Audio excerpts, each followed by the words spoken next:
Hi, this is Thalia with Boxx magazine. All right, thanks for talking with us, Thalia. So this week is kind of cool because there were 3 strong releases from females from the Boston area. Your album, your EP, 6, Okay, yep. and then Marissa Nadler and Quilt. Yeah. So I'm wondering, have you listened to those albums? I haven't listened to them yet. No. Yeah. How's the Haven't strength heard of them. the Boston music scene with women in it specifically? It's pretty good. I'm not super familiar with either of those bands, but I have friends that are like sort of connections. You know, we're connected loosely through like the guy that I play drums with in another band played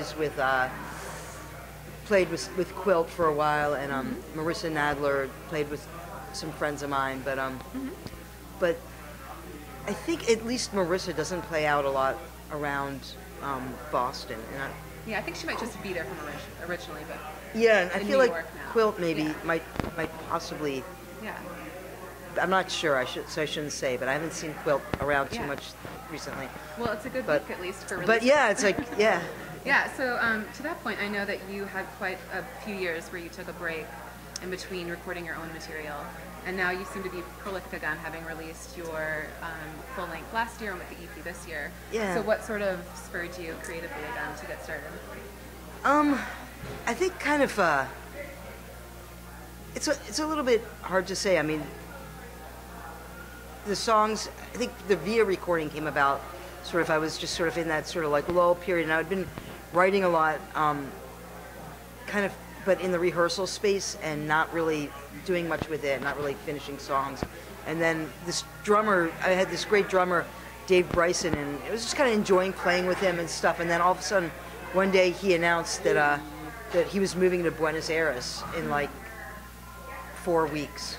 And I was like, oh my God, we've got all this like material that we've been working on for a couple of years in a very lackadaisical manner, and I really want to record with him before he leaves. So that kind of like was a kick in the butt to like sort of finish these songs and book a studio, and I just kind of needed that, and kind of get out of that sort of lull that I was in. And then I think for 6, I think I'd been working on songs, and I think just sort of last summer I did that sort of tour with my old band We had a big reissue of our first record, and it was super fun, and we did a lot of songs, and I hadn't really done a tour like that in a while, and like played every night, and it just made me realize like how much I kind of missed it, how much I really liked it. And a few different things. I started like playing with different musicians. I have like a new band actually in Boston called E that I've been playing with, and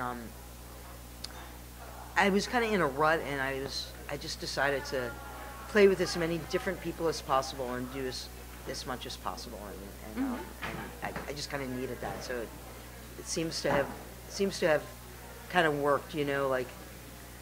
So I kind of made myself too busy to like work on my own stuff, and then I ended up getting a lot more done. You know how it's like that sometimes? Yeah, absolutely. When you don't have anything going on, it's like That's all at you once. get nothing done, and then when you have tons of stuff going on, It always comes in waves. yeah. So I'm a very wavy type person. I definitely have always had those kind of like periods. So yeah.